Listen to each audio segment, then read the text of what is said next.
So pwede na ni ihatag bigal anay mga kaidol. Sample na tayo na. Uy, ko.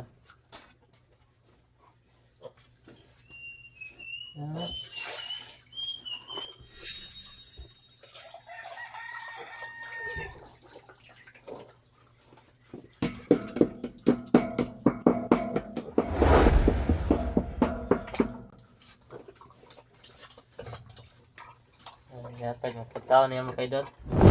Muna siya ko mga kaidol. Aron ma-deliver pasmon mga bigal kay na may mga itoy mga kaidol.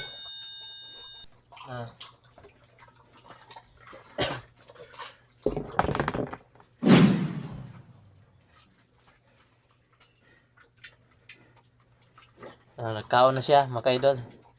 Yan agyo na basta sayon ra man na ate man ka mga hayop mga kaidol kay dali ra ka magkaton ba.